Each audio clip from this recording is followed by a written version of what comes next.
Política em Foco recebe hoje o pré-candidato pela Rede Sustentabilidade, Lucas Paulino, de 33 anos, natural de Governador Valadares. Lucas, prazer te receber aqui, tá bom? E, por favor, se apresente aos nossos ouvintes, aos nossos espectadores, quem que é o Lucas, quais são as bandeiras que o Lucas defende e como é que vai ser o trabalho, né? A partir de uma eventual eleição sua. Boa tarde, Diego. Boa tarde aí aos ouvintes e telespectadores. Em primeiro lugar, gostaria de agradecê-lo pelo convite. É uma grande honra e satisfação estar aqui, podendo me apresentar para o povo mineiro que vai assistir, vai ouvir essa entrevista. Então, eu sou pré-candidato a deputado federal aqui em Minas pela Rede. Minhas bandeiras centrais, em primeiro lugar, pelo fato de eu ser até da Rede Sustentabilidade, que é o maior partido socioambiental do Brasil, é a proteção ao meio ambiente e o desenvolvimento sustentável. A gente está vivendo um contexto de mudanças climáticas, né, de intensificação dos fenômenos climáticos, das chuvas, das secas, das enchentes. A gente está vendo na Europa agora lá altas temperaturas, né, pelo verão lá, várias pessoas morrendo pelo calor, né? E aqui a gente viu no verão do Brasil desse ano, chuvas em Minas, em Pernambuco, Petrópolis, né? Várias pessoas sendo vítimas disso. Então a gente tem que lutar pela mitigação das mudanças climáticas, né? A gente está vendo um cenário que os seres humanos estão impactando nos fenômenos biofísicos do planeta Terra no último século. Já aumentou 1 grau a temperatura média do planeta no último século. E se a gente não agir com firmeza até o final de até 2100, pode aumentar até 3 graus a temperatura, né? Então, a gente tem um pacto, que é o Acordo de Paris, que os países pactuaram para ver se aumenta no máximo mais meio grau, né, para reduzir as emissões de carbono. E qual que é o papel do Brasil nesse contexto? É reduzir o desmatamento. E a gente viu que no atual governo a gente está na contramão desse pacto. O desmatamento voltou a aumentar, as queimadas voltaram a aumentar, né, e a gente viu o sucateamento dos órgãos ambientais, né, tanto do ponto de vista orçamentário, né, reduziu o investimento no IBAMA, no ICMBio, na FUNAI, no INPE, que monitora o desmatamento e as queimadas, também reduziu a quantidade de infrações aplicadas para quem desmata e, com isso, aumentou o índice de desmatamento e de queimadas, né? Então, uma das minhas propostas mais arrojadas é fortalecer os órgãos ambientais, mudar até a estrutura administrativa para uma espécie de agência reguladora para ter mais autonomia administrativa, orçamentária, quem sabe até mandato, para que os órgãos ambientais possam cumprir seus fins, né, de fiscalizar e reduzir o desmatamento, que é um pacto do Brasil com o mundo, isso aí. Em segundo lugar, a redução das desigualdades. Eu acho que o Brasil é um país super desigual, né, então não tem como a gente está falando do 9º país mais desigual do mundo, né, em que 1% do topo mais rico concentra 25% da renda nacional e 10%, 50% da renda, ou seja, 90% da população brasileira só tem 50% da renda. Então, a gente tem que fazer uma reforma tributária para cobrar mais dos mais ricos, né, e diminuir a incidência da tributação sobre o consumo, que afeta todo mundo, mas enfim, o consumo das pessoas mais pobres são muito afetadas por tributos. Nós temos que investir mais em educação, que a gente sabe que é a educação que dá mais oportunidades para as pessoas irem atrás dos seus sonhos profissionais de vida. Nós temos que fortalecer as políticas sociais, né? Então esse é outro eixo da minha campanha. E também, pela minha própria trajetória acadêmica e profissional, eu sou doutor em Direito Constitucional. Uma das minhas ênfases, dos meus eixos, é o fortalecimento das instituições democráticas. A gente está vivendo um período de retrocesso democrático, de erosão democrática, e a gente tem que melhorar, aperfeiçoar as instituições e, entre isso, aumentar o controle civil sobre as Forças Armadas. A gente tem que repensar o desenho da PGR que a gente está vendo aí, como que o Aras foi omisso em relação aos malfeitos do atual governo federal, né? Então, a gente tem que, até do ponto de vista educacional, ampliar a cultura democrática, do Brasil, né? Talvez pensar em disciplinas na educação básica que ensinem noções básicas de democracia, direitos humanos, para as pessoas entenderem a importância da democracia, né? E não deixarem que eventuais presidentes possam pôr em risco e ameaçar a democracia, como a gente, enfim, né, vê certos discursos sendo propagados aí na sociedade. E você é jovem, né, ainda, 33 anos, já com a tese de doutorado, estudioso, e queria saber de ti, assim, em que momento que você entendeu que para conseguir impor essas mudanças, conseguir fazer, contribuir mais com a sociedade, seria a política o caminho? Então, assim, a tua atuação, como que se deu em Valadares, você estava falando também mais cedo de Viçosa, em que momento que você atinou para não, é a política, eu preciso me candidatar a algum cargo, como é que foi essa construção dessa ideia?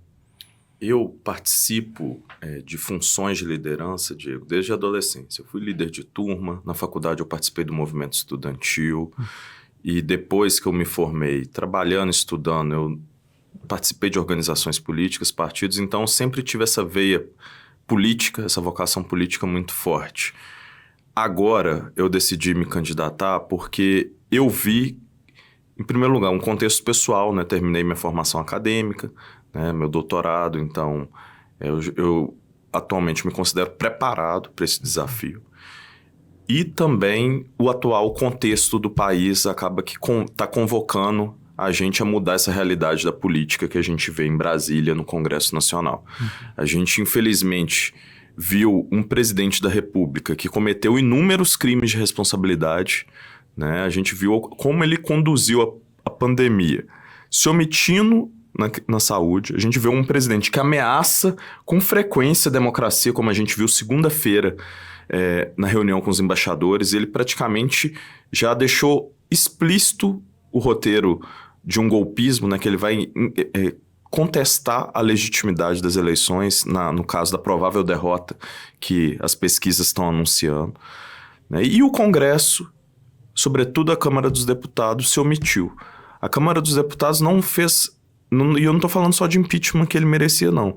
A Câmara dos Deputados não conseguiu conduzir uma CPI para investigar esse governo, né? Então, acho que a gente tem o dever de renovar o Congresso e renovar com pessoas que possam fazer a diferença pelo Brasil. Eu quero me colocar a essa disposição, né? Que a gente atuou aí na sociedade civil, na oposição e na crítica ao governo Bolsonaro, e eu quero fazer a diferença também como representante para a gente ter um Congresso mais qualificado, que exerça suas atribuições com mais zelo e vigor, né? E não fique só preocupado com orçamento secreto, em ganhar emendas para distribuir, mas que também lute por um Brasil melhor. E durante essa tua caminhada aí pelo Estado, eu imagino que você esteja conversando com lideranças políticas também, locais e tudo. O que você entendeu que é necessidade para o mineiro a partir de um trabalho que você possa fazer lá? Você já falou das suas bandeiras e tudo, mas quando você escuta, quando você conversa com a população, o que você tem de retorno? Qual que é o feedback que você tem? A população mineira, quando eu converso, né, quando eu estou viajando, conforme você falou, Diego, o povo mineiro está muito preocupado com a situação econômica do país, né, porque está doendo no bolso. Está doendo no bolso a inflação, né? O leite está R$ 7, R$ 8. A carne de boi está caríssima, né? As pessoas já estão substituindo pela carne de porco, carne de frango, ou quando até abdica da carne, que até essas outras também subiram, né? Então, assim, o preço das coisas está muito caro. A gasolina até outro dia agora deu uma reduzida, mas estava caríssima também, né? O que eu tô ouvindo muito é isso, a reclamação de como nossa vida está mais cara, né? Como que a qualidade de vida da maioria das pessoas piorou nos últimos anos, e como o governo pouco ou nada fez para melhorar a situação econômica do país, né? O país, a gente sabe que sim, a gente viveu uma pandemia, que a gente está num contexto de uma guerra na Ucrânia, que, enfim, acaba que impacta, mas o Brasil está entre as 3, 4 economias do G20 com a maior inflação. Né? Acho que a gente só perde para a Argentina e para a Turquia do G20. Né? Da América Latina também, nossa perspectiva, tanto inflacionária como de crescimento, é uma das menores. Né? Então o governo ele usa como muleta, como desculpa a pandemia e a guerra, mas o Brasil comparativamente está pior que os outros países. Né? Então a gente tem que se preocupar também em trazer mais estabilidade para a economia. Né? E a gente sabe que cada vez que o Bolsonaro fala uma bobagem, o dólar aumenta. Né? E o dólar aumenta e aumenta os produtos. Porque a gente sabe que num contexto de globalização, né, acaba que a economia é muito interligada. Então, o dólar aumenta os produtos. Então, o governo Bolsonaro, sim, contribui para a inflação ser maior do que deveria. Né? Então, a gente tem que se preocupar também com a estabilização de novo da economia, que a inflação é a maior em 27 anos no Brasil. Né? Desde o Plano Real, a gente não tem uma inflação tão alta igual a gente está tendo agora.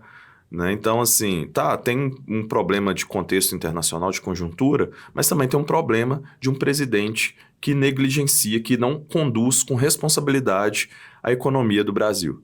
Né? Então, tá tudo caro, o Bolsonaro tem culpa também.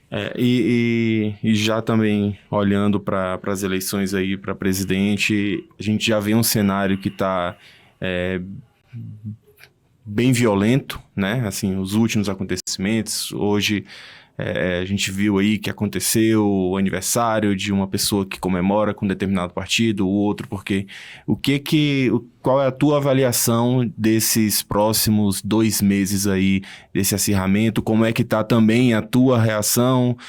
Como é que estão as tuas redes sociais? Você anda na rua? Porque você teve uma certa liderança em um determinado movimento, né?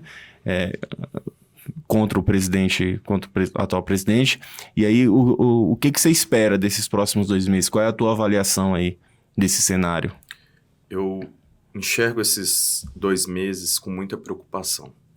Né? A gente está vendo um acirramento, um escalonamento da violência política no Brasil.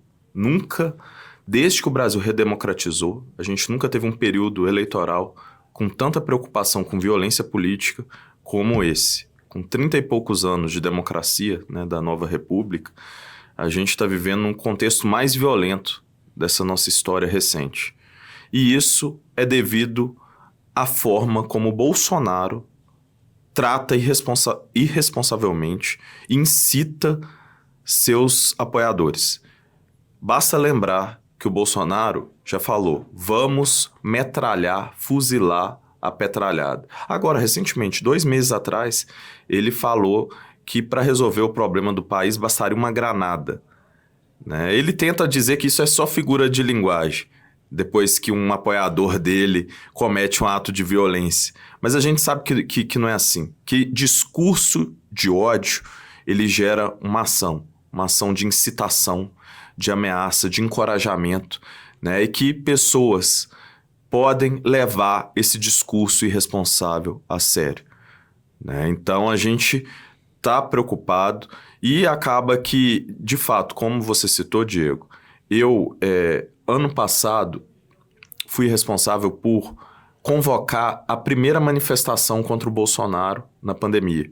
Né? Eu liderei a carreata que ocorreu dia 23 de janeiro, aqui em Belo Horizonte, que a gente colocou 10 mil carros na rua e inspirou o Brasil todo a se repetir no contexto, né, do colapso da saúde em Manaus. Depois a gente colocou 50 outdoors, fizemos um boneco inflável, participamos das manifestações de rua e sim, né, nesses momentos eu recebi muitas ofensas de apoiadores de presidente.